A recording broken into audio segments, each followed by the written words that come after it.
Semua diawali dengan perceraian. Bab 141-145. Gu Chen, yang sedang duduk di samping, meletakkan kakinya di atas meja, menatap berita yang tergantung di dinding dengan serius.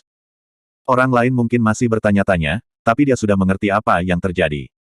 Diperkirakan orang-orang dari keluarga ini tahu bahwa Illinois datang ke grup Junli untuk membicarakan kerja sama, jadi semua orang mulai bertindak. Siapapun yang dapat bekerja sama dengannya adalah yang akan memiliki hak untuk berbicara di Jiangsu di masa depan, itulah mengapa jalan-jalan diblokir pagi ini. Seorang wanita mempengaruhi kota. Mungkin inilah yang dikatakan pada zaman dahulu, wanita cantik adalah masalah. Sementara itu, di kantor presiden. Pintu terbuka perlahan pada saat ini, dan saya melihat Illinois keluar dari pintu dengan sepatu hak tinggi, dan 6 pengawal yang menyertai serta asisten semua mengikuti. Setelah sekelompok orang masuk ke lift, pria parubaya bersetelan jas dan sepatu kulit bertanya dengan suara rendah, "Nona, kontraknya sudah ditandatangani, apa yang harus kita lakukan selanjutnya?" "Ditandatangani." Illinois meliriknya dengan acuh tak acuh dan berkata dengan nada datar. Pria itu juga terkejut, apakah wanita itu menolak untuk bekerja sama denganmu? Illinois mengeluarkan kontrak yang robek dari tasnya, bagaimana menurutmu? Sial, pria parubaya itu kata dengan marah. Illinois sendiri tidak marah, sebaliknya dia tertawa terbahak-bahak. Jika itu ditandatangani, aku akan benar-benar memandang rendah dia. Kata Illinois sambil tersenyum sambil menyilangkan tangannya. Jika dia bisa mengkhianati orang yang dia suka demi keuntungan, maka dia sama sekali tidak layak untuk bersama Gu Chen, dan bahkan sebagai saingan cinta, Illinois berpikir dia tidak memenuhi syarat. Tapi hasilnya bisa dibayangkan, Ling Meixue mau tidak setuju dengan permintaannya, dan langsung merobek kontrak menjadi 2. Mungkin sejak saat itu, Illinois secara resmi menganggapnya sebagai saingan cintanya. Alasan utama mengapa Illinois mengejar Gu Chen begitu lama dan ditolak berkali-kali, dan dia masih tidak mau menyerah, adalah karena dia tidak pernah menganggap wanita lain sebagai saingan cinta. Tapi hari ini, hanya Ling Meixue yang membuatnya merasakan sedikit tekanan. Pada saat ini, pria parubaya itu menutup telepon dengan tergesa-gesa, menoleh untuk melihat Illinois dan berkata, "Nona, saya mendapat berita terbaru bahwa keluarga besar di Jiangsu bergegas ke grup Junli, dan saya takut mereka semua ingin bekerja sama denganmu. Aku tidak ingin bertemu." Illinois berkata dengan nada dingin, mendapatkan kembali aura generasi ratu. Saat ini berada di lantai atas kantor presiden. Ling Meixue berdiri di ambang jendela dengan bingung, pikirannya selalu mengingat apa yang dikatakan Illinois sebelumnya. Selama dia setuju untuk meninggalkan Gu Chen, dia bisa mendapatkan setidaknya hadiah 10 miliar. Dengan 10 miliar, proyek kota barat dapat diselesaikan dengan sempurna, dan perusahaan juga dapat mempertahankan operasi berkecepatan tinggi, dan grup Junli juga dapat terdaftar di pasar modal. Tapi dia menolak permintaan Illinois tanpa memikirkannya, dan bahkan merobek kontrak dengan marah. Ling Meixue memandang dirinya sendiri di kaca, dan bergumam pada dirinya sendiri dengan curiga, ada apa denganku baru-baru ini? Dia sebenarnya menolak tawaran menggoda dari Illinois karena bajingan Gu Chen. Pada malam hari, setelah pulang kerja, Gu Chen biasa mengendarai sepedanya ke pasar sayur untuk membeli sayur. Seperti kebanyakan ibu rumah tangga, dia akan berdebat lama dengan penjual hanya untuk menghemat beberapa sen. "Bos, daging sapi ini, apakah 5 yuan cukup?" Gu Chen berkata dengan lembut dengan kantong plastik di tangannya. Penjual itu menggosok pelipisnya ketika dia melihat Gu Chen, "Saudaraku, jangan mengejarku setiap hari. Masih banyak toko di pasar sayur ini. Bisakah kamu pergi mereka?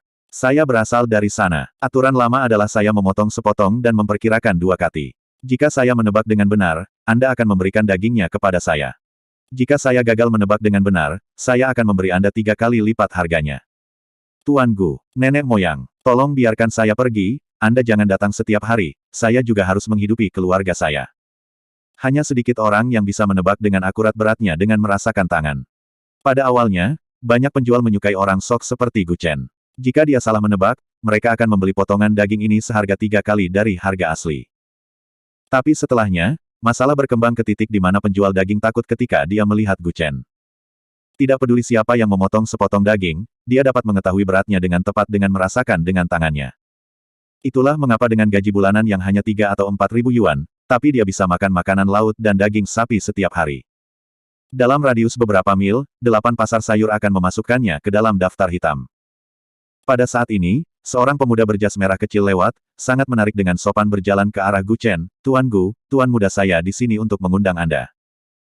Gu Chen, yang sedang berbelanja sayuran, bahkan tidak melihat orang ini, tetapi berkata dengan ringan, "Apakah kamu tidak melihat bahwa saya sedang membeli daging? Steak tomahawk enak di dalam mobil." Pria muda berjas merah kecil itu berkata dengan hormat. Mendengar ini, Gu Chen akhirnya mau berbalik dan melihat pemuda ini. Dia berpenampilan rata-rata, dan pakaian di tubuhnya tidak terlalu mahal. Sepintas tidak dianggap sebagai tuan rumah, dan hanya bisa dianggap menjalankan tugas. Siapa tuan mudamu? Gu Chen menatapnya dari atas ke bawah dan bertanya dengan lembut. Keluarga Jiang, Jiang Ximing. Pria muda berjas merah kecil itu berbisik. Setelah menunggu sekian lama, itu bisa dianggap memaksa beberapa keluarga besar di Jiangsu keluar dari air. Dia sudah lama berhubungan dengan keluarga Bai, belum lagi keluarga Jiang. Keluarga Jiang juga datang ke pintu, dan akhirnya ada keluarga Sangguan yang tidak pernah melihat akhirnya. Itu telah membangkitkan perhatian bangsawan tingkat tinggi di Jiangsu, yang juga merupakan trotoar untuk dilakukan Gu Chen nanti. Di persimpangan di luar pasar sayur. Sebuah Rolls-Royce diparkir, dan pintunya terbuka saat ini. Gu Chen masuk dari luar membawa beberapa sayuran. Saya tanya apakah saya tidak boleh membawa sayuran itu, kotor sekali. Kata pengemudi di depan dengan marah. Seorang pemuda bersetelan Versas duduk di kursi belakang berteriak pada pengemudi, diam. Ini Tuan Gu. Ya, maafkan aku, kata pria tua pengemudi sambil tersenyum masam. Rolls-Royce versi diperpanjang memiliki semua peralatan kantor dan bahkan meja kecil di tengahnya. Gu Chen membuang anggur merah yang diletakkan di atasnya, dan meletakkan semua sayuran yang dibelinya di atasnya. Tuan Muda Jiang, tidak masalah jika saya menaruh sayuran di sini. Dia memandang pemuda di seberangnya dan berkata sambil menyeringai. Pemuda dengan rambut belakang di sisi berlawanan adalah Jiang Ximing. Meskipun dia tidak tahu banyak tentang pria ini, dikatakan bahwa dia telah membuka perusahaan sendiri dan siap untuk go public. Tentu saja, Tuan Gu dapat melakukan apapun yang Anda inginkan. Kata Jiang Ximing dengan senyum tipis. Gu Chen mengangguk, itu bagus, kamu yang paling sopan di mata banyak orang sombong, apa yang bisa aku lakukan untukmu? Aku ingin meminta bantuan Tuan Gu. Mendengar bahwa Jiang Ximing meminta bantuannya, Gu Chen sama sekali tidak terkejut. Apa yang bisa dilakukan satpam kecil sepertiku untukmu? Gu Chen merentangkan tangannya dan tersenyum ringan. Jiang Ximing tersenyum kecut, Tuan Gu bercanda, nama Anda telah terdengar di kelas atas Jiangsu akhir-akhir ini. Ayah saya sakit parah. Saya telah mencari semua dokter terkenal di Jiangsu tetapi tidak ada cara untuk menyembuhkannya. Saya mendengar bahwa Anda sangat terampil. Jadi saya ingin meminta Anda untuk membantu saya. Selama keluarga Jiang saya bisa mendapatkan anugerah, hadiah apapun itu, saya pasti tidak akan menolak. Gu Chen merentangkan tangannya, Anda telah menemukan orang yang salah, saya hanya seorang satpam kecil, saya tidak memiliki keahlian medis. Saya telah mendengar sedikit tentang keluarga Bai. Jika Anda tidak mau membantu, maka ayah saya akan benar-benar mati. Jiang Ximing menatapnya dengan sungguh-sungguh dan berkata. Gu Chen menunduk dan mulai merenung, jika dia ingin mengembangkan kekuatannya sendiri di Jiangsu, dia pasti membutuhkan dukungan dari bangsawan setempat. Jika dia bisa membangun jaringan hubungannya sendiri di Jiangsu, maka dia tidak perlu waspada terhadap Tuan yang mempermainkannya sepanjang waktu. Aku bisa menyelamatkan orang, tapi jika umurnya sudah dekat, aku tidak bisa menyelamatkan mereka. Dia merenung selama beberapa detik sebelum berbicara. Apa yang disebut akhir semakin dekat, yaitu kegagalan kolektif organ, pintu kehidupan tertutup, dan sulit bagi dewa untuk menyelamatkan. 99 dari 10 kali situasi seperti ini tidak dapat diselamatkan, tetapi dia dapat mencobanya dalam situasi lain. Oke, selama Tuan Gu bisa menyelamatkan ayahku, keluarga Jiangku akan sangat berterima kasih.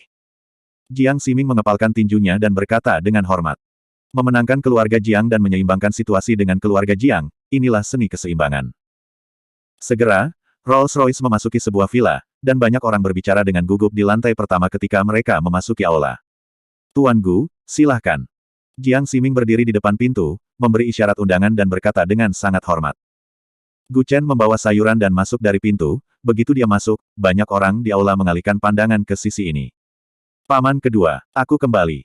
Teriak Jiang Ximing kepada orang banyak. Saya melihat seorang pria parubaya botak berhenti berbicara dengan teman-temannya, dan berjalan ke sisi ini dengan ekspresi serius, bukankah Anda mengatakan bahwa Anda akan mengundang seorang dokter jenius? Mengapa Anda mengundang juru masak? Sangat jelas, pria ini tidak mengenal Gu Chen, mungkin bukan dia, tapi namanya yang menjadi populer di kalangan masyarakat kelas atas di Jiangsu selama ini. Ketika berbicara tentang nama, Gu Chen, semua orang mengenalnya, tetapi hanya sedikit orang yang tahu seperti apa tampangnya. Mungkin juga melihat Gu Chen memegang sayuran di tangannya, jadi dia menganggapnya sebagai juru masak. Paman kedua, dia bukan juru masak, ini dokter jenius yang saya bicarakan. Jiang Ximing dengan cepat menjelaskan. Mendengar ini, pria parubaya botak itu mengerutkan kening, dan wajahnya langsung berubah, apa katamu? Dokter jenius. Jangan bercanda, para ahli yang diundang dari ibu kota sudah dalam perjalanan, dan tidak membutuhkan dokter lain. Biarkan dia datang dan pergi dari manapun dia berasal. Paman kedua, saya telah mengundangnya, biarkan dia melihat sebelum kita membicarakan penyakit ayah. Penyebab penyakit saat ini belum ditemukan, dokter bertelanjang kaki lainnya datang, dan saya khawatir perawatannya akan menjadi lebih buruk. Tidak peduli apa yang dikatakan Jiang Ximing, Gu Chen tidak diperbolehkan naik ke atas. Ini adalah urusan keluarga Jiang mereka. Gu Chen telah memberikan banyak wajah kepada keluarga Jiang ini dengan menyempatkan diri untuk datang, tetapi dia tidak diizinkan naik ke atas. Kalau begitu aku kembali dulu, aku harus memasak untuk istriku. Gu Chen mengangkat bahu dan tersenyum ringan. Pria parubaya berkepala botak itu melambaikan tangannya, ayo pergi. Pengurus rumah, beri dia 200 yuan, dan itu dianggap sebagai biaya medis. Pada saat ini, begitu pintu kamar di lantai 2 dibuka, seorang wanita parubaya menangis dan berbaring di pagar, dokter. Apakah dokter ada di sini? Jiahao tidak tahan lagi. Anda terus menunggu para ahli dari ibu kota kekaisaran ada di sini, saya khawatir ayah saya juga akan mati. Teriak Jiang Ximing dengan marah saat ini. Dia kemudian berbalik dan berjalan menuju Gu Chen. Melihat bahwa dia akan pergi, dia dengan cepat meraih lengannya, Tuan Gu, tolong. Baiklah, tapi saya bisa mengatakan ya, itu bukan urusanku jika ayahmu bisa sembuh atau tidak. Gu Chen berkata lembut, meliriknya. Takdir tidak bisa dilanggar. Jika benar-benar tidak bisa disembuhkan, aku tidak akan pernah menyalahkanmu. Jiang Ximing berkata dengan sungguh-sungguh dengan tinju di tangannya. Diperkirakan kini mereka semua bermental memperlakukan kuda mati sebagai dokter kuda hidup. Para ahli dari ibu kota kekaisaran telah tiba di Jiangsu. Ximing, jangan impulsif. Teriak pria parubaya botak itu. Jiang Ximing tidak dapat menahan diri untuk berteriak dengan marah ketika dia mendengar kata-kata, paling cepat 1 jam dari bandara ke rumah Jiang, aku bisa menunggu. Ayahku tidak bisa menunggu. Paman kedua perlahan memberi jalan dari pintu masuk koridor satu arah.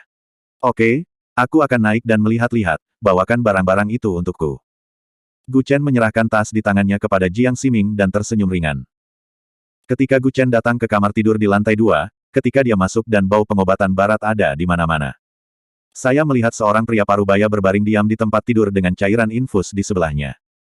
Melihat Gu Chen masuk, wanita parubaya itu mau tidak mau bertanya, kamu, apakah kamu seorang dokter? Benar. Gu Chen mengangguk dan tersenyum ringan.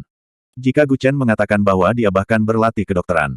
Jika dia tidak memiliki sertifikat kualifikasi, saya khawatir mereka bahkan tidak akan mengizinkannya masuk. Ketika dia datang ke tempat tidur, napas pria itu sudah sangat lemah, wajahnya pucat, dan bibirnya masih agak hitam. Ini adalah tanda keracunan. Dokter, bagaimana kabar suami saya? Tanya wanita parubaya itu dengan suara tercekat. Gu Chen memukuli nadinya dengan satu tangan, merasakan denyut lemah pria itu. Tidak optimis. Dia menggelengkan kepalanya sedikit, sudah berapa lama ini terjadi? Baru, tadi malam, tiba-tiba dia batuk darah dan menjadi sakit parah. Tadi malam.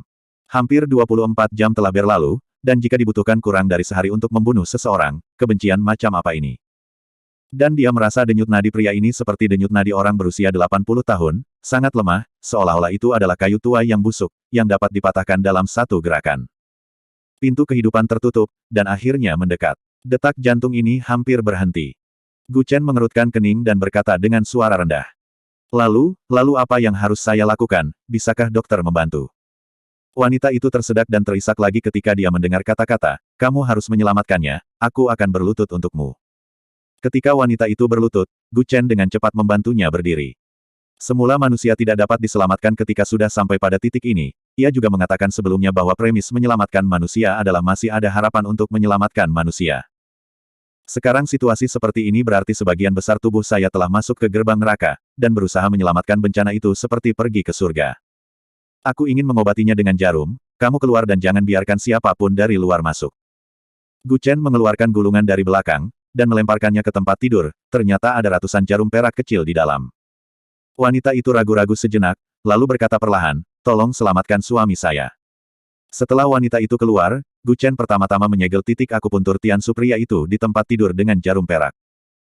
Akhirnya, dia memperbaiki titik akupuntur pada ratusan rumah tangga, jauh di tengah, dan 3 titik akupuntur sensu untuk menggantung jejak energi yang terakhirnya. Sejujurnya, dalam situasi ini, sangat sulit untuk menyimpan jejak terakhir energi yang mungkin merupakan sifat setiap dokter. Dia berkata bahwa dia tidak dapat diselamatkan, tetapi dia akan mencoba yang terbaik. Mungkin dia tahu ada lubang api di depan, tetapi dia masih mau melompati itu. Pintu kehidupan tertutup, energi yang tidak mencukupi, dan hawa dingin sudah muncul di bawah lutut. Ada pepatah lama di masyarakat bahwa dingin di separuh tubuh, dan Raja Neraka akan mengambil hidupnya. Jika Gu Chen menebak secara membabi buta, jika dia tidak menyelamatkannya, orang ini hanya akan hidup selama 3 menit lagi dan dia akan mati. Tapi saat dia akan menggunakan metode akupuntur pengembalian yang untuk menambah kekuatan internalnya, dan mengirimkan sedikit energi yang ke dalam tubuh pria itu. Di luar villa, sekelompok orang tiba-tiba muncul saat ini, pemimpinnya mengenakan jas putih dan masuk dengan membawa kotak obat di tangannya. Dr. Long, kamu di sini. Pria parubaya botak itu tidak bisa menahan diri untuk berseru ketika dia melihat pria parubaya berjas putih itu. Jiang Ximing memandang pria parubaya berjas putih ini dari atas ke bawah, paman kedua, apakah ini ahli yang Anda katakan diundang dari ibu kota kekaisaran? Ya, ini Dr. Long, dan di belakangnya adalah timnya ahli. Ayahmu akhirnya bisa diselamatkan, kata pria parubaya botak itu dengan gembira. Pria parubaya berjubah putih bernama Long Yuansheng, dia adalah seorang dokter yang relatif luar biasa di bidang vegetatif di Beijing. Dia juga mengusulkan ide untuk menanamkan semikonduktor ke dalam tubuh manusia untuk memulihkan persepsi anggota tubuh, dan memenangkan hadiah Nobel. Sejujurnya, dia tidak mau datang pada awalnya, tetapi siapa tahu bahwa keluarga Jiang menawarkan lebih banyak uang. Selama orang ini diselamatkan, dia bahkan menawarkan 80 juta. Hanya beberapa juta untuk memenangkan hadiah Nobel, dan 80 juta untuk menyelamatkan satu orang, jadi saya membawa tim profesional saya ke Jiangsu di malam berbintang. Tuan Jiang, waktuku sangat berharga. Long Yuansheng berkata dengan nada menghina. Mendengar nada bicara orang ini, Jiang Ximing sangat kesal, mungkinkah semua orang yang turun dari ibu kota kekaisaran begitu menantang dan memiliki rasa superioritas seperti itu? Tuan Long, seseorang sudah merawatnya, kamu tunggu saja. Jiang Ximing berkata dengan suara rendah dengan tangan di punggungnya. Mendengar ini, Long Yuansheng tidak bisa menahan cemberut, dia memanggil kita dengan tergesa-gesa, tapi dia memanggil dokter lain. Dengan segala hormat, apakah ini kualitasmu? Dr. Long, aku akan membawamu ke atas. Kemudian, pria parubaya itu memelototi Jiang Ximing, apakah kamu gila? Kamu tidak percaya pada para ahli, tetapi kamu percaya pada anak itu. Aku tidak tahu di mana kamu menemukannya, lakukan untukku, segera panggil dia, biarkan dia pergi. Paman kedua, dia. Tapi sebelum Jiang Ximing memperkenalkan identitas Gu Chen, paman keduanya menyela pembicaraan, aku tidak peduli siapa dia, biarkan dia pergi. Apakah kamu mengerti? Kemudian, dengan senyum di wajahnya, dia memimpin Long Yuansheng dan rombongannya ke lantai 2. Wanita parubaya yang berdiri di luar pintu melihat begitu banyak orang mendekat dan berkata dengan cepat, dokter baru saja mengatakan bahwa dia tidak bisa membiarkan orang masuk saat dia sedang menyelamatkan nyawa. Kakak ipar, pada Anda umur, kenapa kamu percaya pada anak itu? Anda lihat bagaimana dia terlihat seperti seorang dokter, dan kemudian lihat ahli di belakang saya, mereka ahli yang diundang dari ibu kota kekaisaran, mereka ini adalah para profesional. Pria parubaya botak itu berkata dengan cepat. Tuan Jiang, cepatlah, waktuku sangat berharga. Long Yuansheng mengulangi dengan suara yang dalam. Dia memutar kenop pintu dan membuka pintu, dan semua orang kebetulan melihat Gu Chen mendorong orang itu dan duduk di belakang untuk memberikan jarum. Apa yang kamu lakukan? Turunkan dia. Long Yuansheng segera berseru setelah melihat ini. Gu Chen memandangi pria bodoh berjas putih itu dan berkata dengan nada datar, tolong dia. Dia sakit parah, dia dalam keadaan vegetatif dan tidak bisa menggerakkan anggota tubuhnya, dan dia mengandalkan pernapasan sederhana untuk mempertahankan hidupnya. Sangat sulit bagi Anda untuk mengangkatnya dan duduk seperti ini. Sangat mudah untuk menekan jantung dan paru-parunya dan menyebabkan mati lemas, tahukah Anda? Tuan Jiang, ini adalah dokter dukun yang Anda sewa, apakah dia bisa menyembuhkan penyakit? Apa yang ditusuk di tubuhnya? Sudah seumuran ini, dan masih ada orang yang menusuk jarum perak. Pengobatan Cina bisakah dibandingkan dengan pengobatan Barat? Hehe, jika aku tidak menggunakan jarum perak untuk mempertahankan hidupnya, dia akan mati lama. Juga, tolong tunjukkan rasa hormat, pengobatan Tiongkok adalah nenek moyang dari pengobatan Barat. Kata Gu Chen dengan nada buruk. Long Yuansheng mengerutkan kening dengan keras, dan pria parubaya botak di sebelahnya tidak bisa membantu tetapi jantungnya berdebar kencang. Dia dengan cepat menoleh untuk melihat Gu Chen dan berkata dengan marah, keluar dari sini, apakah kamu punya tempat untuk berbicara di sini? Bisakah Anda berbicara dengannya seorang ahli? Ini adalah Dr. Long yang telah memenangkan hadiah Nobel, apakah Anda tahu apa itu hadiah Nobel? Maaf, saya sudah punya 3. Petik 2. Gu Chen merentangkan tangannya dan tersenyum meremehkan. Justru karena dia merasa kandungan emasnya biasa-biasa saja, ketika orang ingin memberinya hadiah nanti, dia ditolak oleh Gu Chen. Sombong, usir anak itu. Kata pria botak itu dengan marah. Pria ini adalah paman kedua Jiang Ximing, Jiang Xingbing. Yang berbaring di tempat tidur adalah ayahnya, Jiang Xingchun. Gu Chen menyeka keringat dari dahinya, apakah kamu yakin? Tanpa nafas yang kutahan untuk dia, dia tidak akan bisa hidup selama 10 menit. Dia hanya bisa hidup selama 3 menit sebelumnya, tapi setelah aku merawatnya dengan akupuntur, dia hampir bisa bertahan dalam 10 menit. Potong. Ada seorang ahli di sini, apakah kamu ingin mengatakan dia lebih baik dari dia? Jiang Xingbing berkata dengan marah. Tanpa berkata apa-apa, dia melepas jarum perak yang tertancap di tubuh Jiang Xingchun, dan meletakkannya di tempat tidur dengan mulus, silakan. Hidup atau mati tidak ada hubungannya denganku. $200, keluarga Jiang kami tidak pernah berhutang kepada siapapun apa saja. Kata Jiang Xingbing, melambaikan tangannya. Gu Chen tersenyum dan tidak berkata apa-apa, berbalik dan berjalan keluar pintu. Ketika dia pergi, dia mendengar bahwa yang disebut ahli ingin menyuntikkan semacam katalis ke dalam tubuh Jiang Xingchun untuk secara paksa membangunkan aktivitas sel di tubuhnya. Cara ini seperti orang yang kekurangan ginjal yang meminum obat hormon setiap hari untuk mempertahankan hubungan seksual yang menghabiskan terlalu banyak energi di dalam tubuh, bahkan jika dia dihidupkan kembali, dia mungkin tidak akan bertahan selama 2 jam.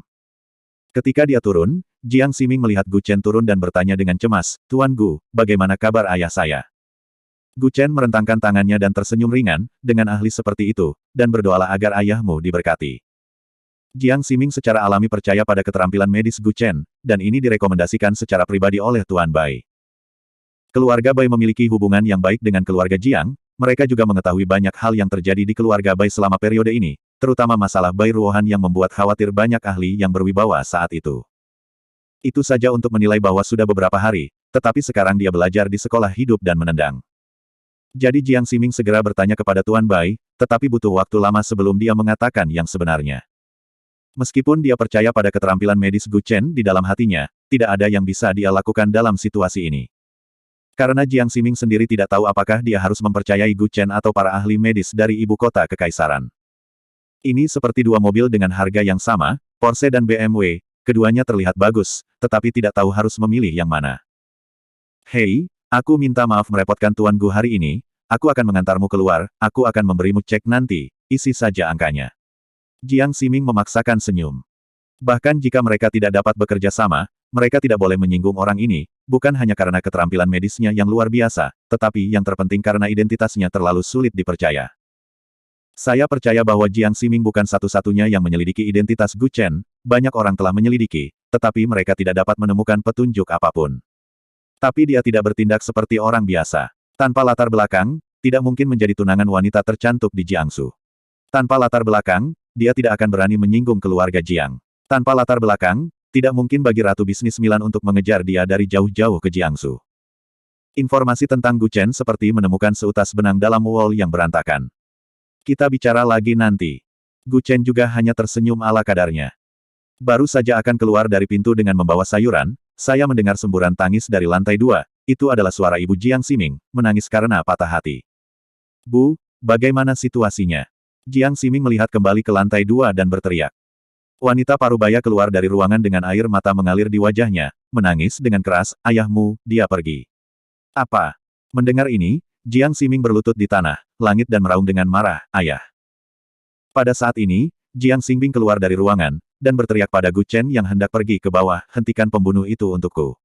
Kata para ahli, kakak mati karena gangguan pernapasan anak ini sehingga dia tidak dapat diselamatkan. Beberapa penjaga keamanan di luar pintu segera masuk dan mengepung Gu Chen. Hehe, keluarga Jiangmu benar-benar menarik. Dia mencibir dan berkata dengan piring di tangannya, aku berada di ruangan begitu lama dan orang itu baik-baik saja, tetapi ahli itu datang, dia meninggal dalam 1 menit setelah masuk, dan ahli itu menyalahkan masalah pada saya. Sepertinya Anda benar-benar tidak ingin bertanggung jawab dalam urusan Anda sendiri. Petik 2. Jika Anda tidak peduli dengan omong kosong ini, Anda mungkin sudah pulang dan mulai memasak sekarang, tetapi Anda masih membuang-buang waktu di rumah Jiang, kuncinya adalah mereka masih memukulimu. Kalau begitu, apakah kamu punya nyali untuk datang dan menghadapi Dr. Long? Jiang Xingbing yang berdiri di lantai 2 berkata dengan dingin, jika kamu bisa menjelaskan dengan jelas, keluarga Jiangku tidak akan melanjutkan masalah ini. Oke. Gu Chen meletakkan sayuran yang dibelinya di sudut lagi, dan mengikuti Jiang Ximing ke lantai 2. Ketika mereka datang ke kamar, mereka sudah menutupi Jiang Xingchun dengan kain putih. Dr. Long, tolong jelaskan padanya. Jiang Xingbing memandang Long Yuansheng di sebelahnya dan berkata dengan lembut. Pria itu melihat ke atas dan ke bawah, berkata dengan dingin, awalnya, saya menggunakan katalis pembelahan sel bioakselerasi tercanggih di Amerika Serikat. Selama ada sel darah merah dan sel darah putih di dalam tubuh, itu dapat mempercepat pembelahan dalam 20 menit untuk pertahankan aktivitas hidup normal. Tapi Anda baru saja menggunakan keterampilan medis mundur Anda untuk mendorongnya dan menekan tendon, aliran darahnya berbeda, dan dia sudah sesak napas. Aliran darah melambat saat berbaring, tapi kamu mendorongnya duduk dan menindas hati. Dia sudah mati otak ketika dia dalam keadaan ini. Mendengar apa yang dia katakan, Gu Chen bahkan tidak membantah. Jenisnya mungkin berguna untuk beberapa penyakit, seperti kanker dan penyakit besar lainnya, tetapi Jiang Xingchun diracuni. Bukankah memukul katalis sel mempercepat difusi sisa racun dalam tubuh? Tidak heran orang tidak mati. Long Yuansheng ini mungkin melihat bahwa Gu Chen tidak berbicara, dan mengira dia setuju, jadi dia terus menyalahkannya. Dia sendiri adalah seorang ahli, dan penyebaran pembunuhan orang akan merusak reputasinya, jadi dia tidak punya pilihan selain memaksakan semua konsekuensinya kepada orang yang tidak dikenal. Kenapa? Apakah kamu tidak punya apa-apa untuk dikatakan? Melihat Gu Chen diam, Jiang Xingbing berteriak dengan marah, katakan, siapa kamu? Permusuhan macam apa yang kamu miliki dengan keluarga Jiang kami? Mengapa kamu membunuh kakak laki-lakiku? Hahaha, Gu Chen tidak bisa menahan tawa keras. Pada kesempatan seperti itu, dia masih bisa tertawa terbahak-bahak, dan banyak orang sedikit mengernyit, bahkan Jiang Ximing sedikit mengernyit. Apa yang kamu tertawakan? Dia menyatukan tangannya dan sedikit tersenyum, aku menertawakanmu. Anggota keluarga Jiang, semuanya idiot. Apa maksudmu? Beberapa generasi muda dari keluarga Jiang berteriak dengan marah serempak. Gu Chen merentangkan tangannya, dia belum mati, kamu buru-buru menutupinya dengan kain putih. Ini karena beberapa orang takut dimintai pertanggungjawaban, jadi mereka tidak ingin menanganinya lebih awal, kan? Ketika dia mengatakan ini, dia tanpa sadar melirik Long Yuansheng yang berdiri di sebelahnya. Hanya dengan gerakan halus ini, Jiang Ximing segera menangkapnya, dan dengan cepat bertanya, Tuan Gu, apa maksudmu? Ayahku belum mati. Jangan dengarkan omong kosongnya, aku melihat ayahmu mati dengan mataku sendiri. Jiang Xingbing segera menyangkalnya. Long Yuansheng juga mengambil langkah maju, kamu harus percaya pada ahli, dan jangan percaya pada rekan senegara yang bahkan tidak memiliki izin praktik kedokteran. Aku bisa membangunkannya, apakah Anda yang seorang ahli bisa melakukannya? Gu Chen memandangnya dengan sinis dan berkata. Semua orang juga saling memandang dengan cemas. Mereka telah mati dan bisakah mereka diselamatkan? Jiang Ximing selalu membantu Gu Chen untuk berbicara, tetapi saat ini dia juga meragukan kebenaran dari apa yang dia katakan. Tuan Gu, apakah Anda serius? Anda tidak bisa bercanda saat ini. Gu Chen juga menahan tawanya yang berlebihan sebelumnya, dan berkata dengan sungguh-sungguh, serius. Tidak mungkin. Long Yuansheng langsung membalas saat ini, saya sudah memeriksanya. Dan orang tersebut telah kehabisan napas selama lebih dari 3 menit, dan sama sekali tidak ada kemungkinan untuk bertahan hidup. Itu karena keahlian medismu tidak berguna. Setelah belajar di luar negeri selama beberapa tahun, apakah Anda benar-benar menganggap diri Anda seorang ahli? Gu Chen meliriknya dan berkata dengan nada datar, Hua Tuo dapat melakukan operasi lebih dari 2000 tahun yang lalu, dan pengobatan barat baru berusia 100 tahun. Jika kamu bisa menghidupkan kembali seseorang, aku akan berlutut di tempat dan memanggilmu dokter ajaib 3 kali. Oke. Orang-orang di sebelahnya juga saling memandang dengan cemas, tidak ada yang bisa mengerti bagaimana orang ini bisa percaya diri untuk mengatakan hal seperti itu. Bisakah orang mati dihidupkan kembali? Aku ingin semua orang menjauh 3 meter dari tempat tidur. Gu Chen melihat sekeliling dan berkata dengan suara berat.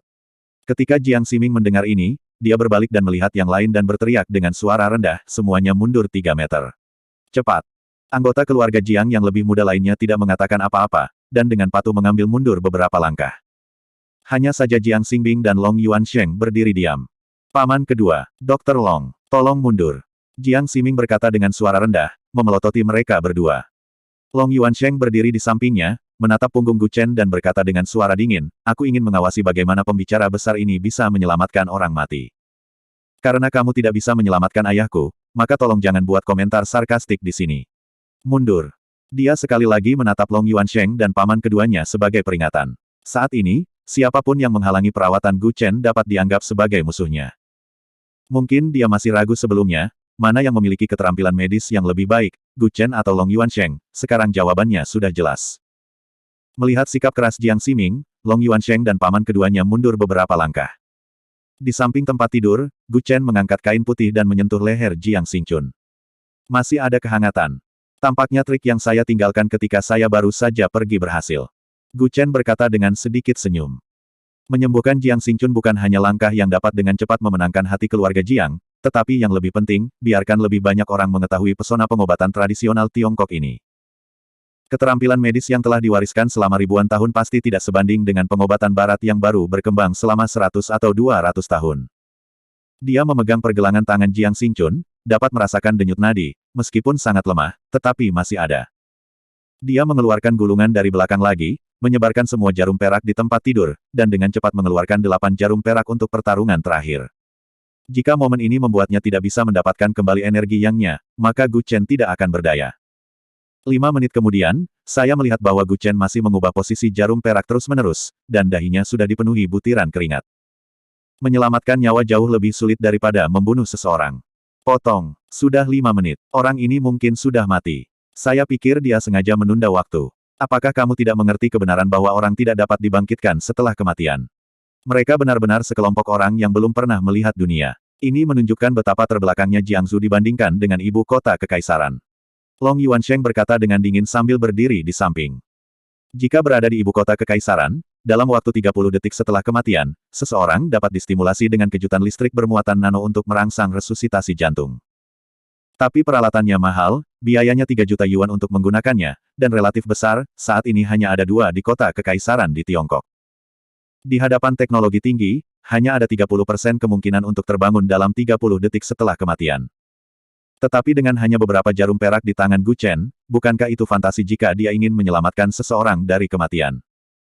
Lagi pula orang ini sudah hampir 5 menit meninggal, tepatnya sudah lebih dari 5 menit. Dalam bidang ilmu apapun, orang ini sudah dinyatakan meninggal. Ketika 10 menit sebelum jarum ditusukkan, Gu Chen meletakkan semua gerakan di tangannya, bersandar ke jendela dan dengan santai mengeluarkan sebatang rokok, memasukkannya ke dalam mulutnya dan menyalakannya. Tuan Gu, bagaimana kabar ayah saya? Melihat dia berhenti, Jiang Ximing buru-buru bertanya. Dia mengambil napas dalam-dalam dan tidak mengatakannya, semua orang sangat berharap Gu Chen bisa menciptakan keajaiban. Pada akhirnya, masih tidak bisa diselamatkan. Jiang Ximing juga menghela nafas panjang, tidak apa-apa, kamu sudah mencoba yang terbaik. Dalam hal ini, orang tersebut telah meninggal selama hampir 10 tahun menit, bahkan para dewa mungkin sangat sulit melakukannya. Setidaknya dapat dilihat bahwa Gu Chen benar-benar mencoba yang terbaik. Dia mengangguk, tersenyum tanpa mengucapkan sepatah kata pun. Seluruh ruangan tenggelam dalam suasana sedih, dan Long Yuansheng mencibir saat ini, sudah saya katakan sebelumnya, Anda harus percaya pada sains. Mati adalah mati, dan tidak ada kemungkinan kebangkitan. Apakah yang disebut sains bisa menyelamatkan orang? Gu Chen menarik napas dalam-dalam dari rokok dan berkata dengan senyum tipis. Dia mendengus dingin, saya tidak punya waktu untuk berbicara dengan Anda di sini, saya hanya tahu bahwa orang itu sudah mati. Tetapi uang yang Anda janjikan kepada saya harap itu akan segera tiba, waktu saya sangat berharga, saya tidak mau membuang waktu di sini. Siapa yang memberitahumu bahwa orang itu meninggal? Gu Chen melemparkan puntung rokok ke lantai, menggosok kakinya sedikit dan mencibir. Dalam sekejap, mata semua orang tertarik lagi. Jiang Ximing memandangi ayahnya, menyentuh napasnya dan memang kehabisan napas, tetapi yang aneh adalah lehernya masih hangat, seolah-olah dia baru saja tertidur. Metode akupunturku disebut 9 jarum kematian. Gu Chen berkata dengan sedikit senyum, menyilangkan lengannya. 9 jarum kematian. Tapi hanya ada 8 jarum. Jiang Ximing dengan cepat menghitung jarum perak yang tertancap di tubuh ayahnya. Jadi tebak di mana jarum ke-9, kata Gu Chen sambil tersenyum. Jiang Ximing melihat ke atas dan ke bawah, tetapi masih menggelengkan kepalanya, maaf Tuan Gu, saya tidak terlalu berpengetahuan. Saya benar-benar tidak tahu di mana jarum ke-9. Apa yang disebut jarum 9 kematian hanya dapat memberikan efek terbesarnya ketika mendekati kematian. Praktisi harus mengeluarkan banyak energi untuk mengubah metode jarum setiap 9 detik. 1 detik lebih tidak akan berhasil, 1 detik kurang tidak akan berhasil, dan mereka yang tidak terampil dalam akupuntur, secara alami akan mengatakan pasien ini tidak dapat diselamatkan. Itulah mengapa disebut jarum 9 kematian. 9 jarum dapat menyelamatkan 9 orang dari kematian, tetapi selama seseorang dapat mengubah metode jarum secara akurat dalam waktu 9 detik, peluang kematian tipis dapat dicapai. Bantu ayahmu supaya duduk. Gu Chen menatapnya dan berkata dengan lembut. Oke. Jiang Ximing dengan cepat mendorong ayahnya untuk duduk, dan melihat Gu Chen perlahan mengeluarkan jarum perak tipis dari leher Jiang Xingchun. Jarum perak ini memiliki panjang setidaknya 10 cm, dan itu bisa pas dengan sempurna. Cocok dengan kulit tubuh manusia, yang menunjukkan betapa hebatnya keterampilan medis Gu Chen. Tetapi setelah jarum perak dicabut, Jiang Xingchun tidak bangun. Potong, saya pikir itu sangat kuat, bukankah orang itu masih belum bangun? Long Yuansheng tersenyum menghina, masih ada orang yang percaya pada pengobatan tradisional Tiongkok. Pantas saja orang-orang dari luar negeri menertawakan keterbelakangan kerajaan Xia. Jika kamu tidak tutup mulut, aku akan membuatmu tidak bisa meninggalkan tempat terbelakang ini. Jiang Ximing berkata dengan nada dingin. Melihat Jiang Ximing marah, Long Yuansheng menahan senyum sombongnya. Hus, jangan berisik. Jiang Xingbing membuat gerakan diam dan berbisik, dengar. Apakah ada suara? Semua orang terdiam dan mendengarkan dengan seksama. Duk, duk, duk, duk, duk, duk. Ini adalah suara detak jantung. Jiang Xingbing buru-buru berlari menuju jendela, menempelkan kupingnya di dada kakak laki-lakinya, detak jantung. Ada detak jantung. Bersambung.